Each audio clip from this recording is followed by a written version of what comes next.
Al ladro! Al ladro!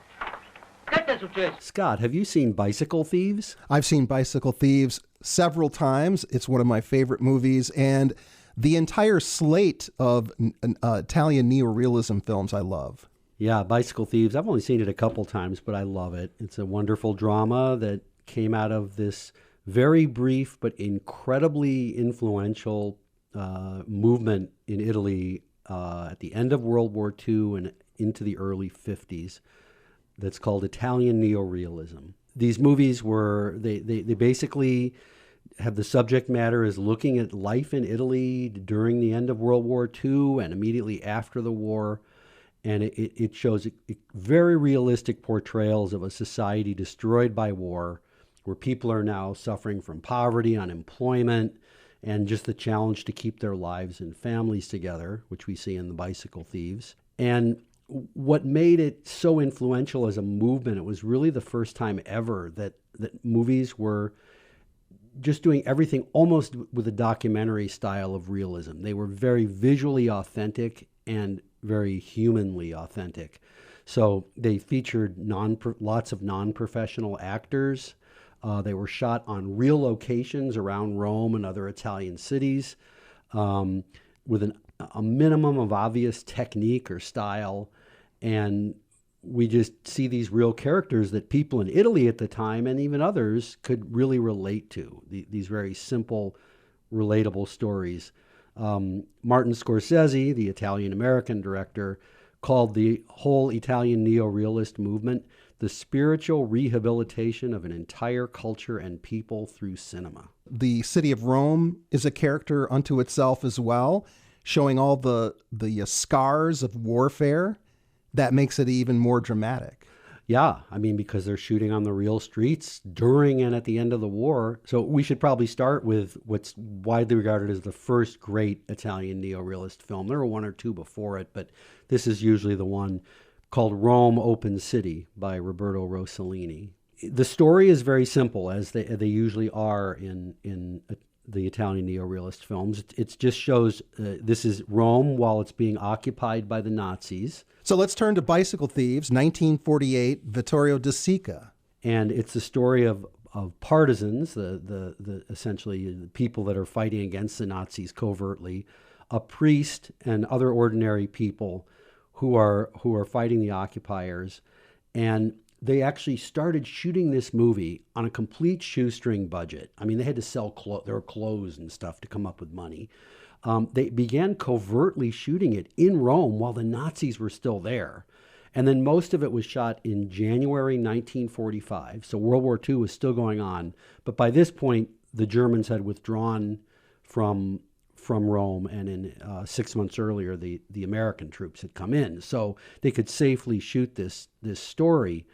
But they, the main studio, the main movie studio in Rome had been almost destroyed by the war, Cineseta, so they couldn't shoot indoors even if they wanted to, but it worked in their favor because it made them shoot everything on locations, in the streets, in real apartments.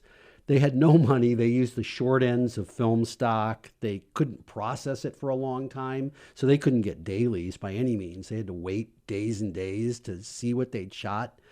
And then one of the incredible features of this movie and the others is that they don't do a lot of the romantic kind of close-ups that we're so used to in Hollywood films. They shot a lot of things wide and in medium and long shots, so you see the streets and the bombed out buildings and the crowds of people. And what you're mentioning is this was not a handful of Italian filmmakers that said, we're going to start a movement, we're going to be neo-realists. It was just out of necessity that this is the way that they could make their films. Yeah, and they were in some ways very political. I mean, as the later films came on, which we'll talk about, Bicycle Thieves and others, now they're also looking at, well, look at our society. We're all so poor. Nobody's got work. What's the government going to do about this? So they're also very kind of social message pictures. maybe it's the quintessential Italian neo-realist film. If you're going to say if somebody's seen one Italian neo-realist film, they've probably seen that one. Well, it's the simple story of a working class man and his son trying to find his stolen bicycle. He's been looking for work. The initial opening sequence is a large group of men who are seeking work. He gets a job, but he needs a bicycle. And the first day he's working the job, somebody steals the bicycle, and he sees the theft happen. He sees who did it, and him and his young son, a wonderful plucky character, they go looking for the bicycle, and that's essentially what the story is. They get some help from some other people, but it's them walking around the city trying to find the bicycle. Right, desperately walking, because he literally needs this bicycle in order to be able to feed his family, and this one. The main two actors, the father and son, neither of them were actors. This guy was a mechanic. He was a working class man, playing a working class man, and the kid was just some kid they found.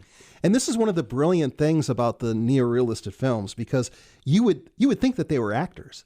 They're so good in the movie. They're really good. Yeah. Yeah. Particularly the kid. The kid is amazing. Yeah.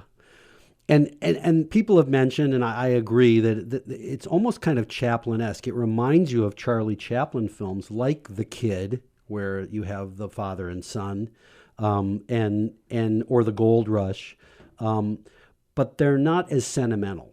This one's right. It pulls at your heartstrings, but not out of a kind of contrived sentimentality. How the film proceeds is realistic as well. Yeah, and Bicycle Thieves was based on a novel. It could have been crafted into a slicker kind of Hollywood-like drama. By this point, these Italian neo-realist films had gotten the attention of people in the rest of the world. Vittorio De Sica, the director, says... He said that he was offered millions by a Hollywood producer to cast Cary Grant in the lead role, and he refused. He went on to make in 1952 Umberto D, which is probably my favorite of the neo-realistic films. Civil servant, he's a teacher, Umberto. He's struggling to pay rent. His landlady is threatening to throw him out, and he has a young dog as a companion, and he's also friends with the maid, who's 15 years old. It's his story of just trying to survive.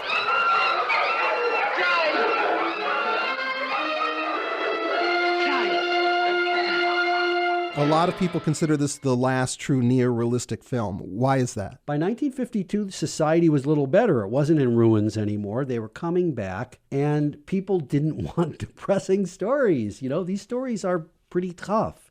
And so they shifted to making films that looked more at the psychology of people and their inner lives and their everyday conflicts, middle-class people and intellectuals, kind of what we think of now as European art cinema.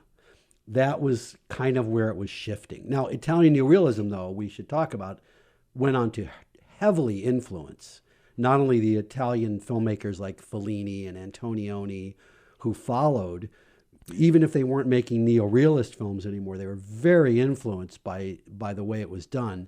But it also was an influence on the beginning of the French New Wave and American cinema. American cinema, where it became realistic in terms of portraying urban environments and cityscapes and showing people as they live their lives. That's definitely as a result of the neo-Italian realism.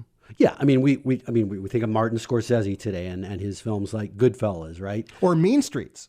Right, all of them. If you ask Martin Scorsese, who's your biggest influence on these films, I don't think there's any question he would say the Italian neo-realist film. All right, thanks for joining us. Thanks.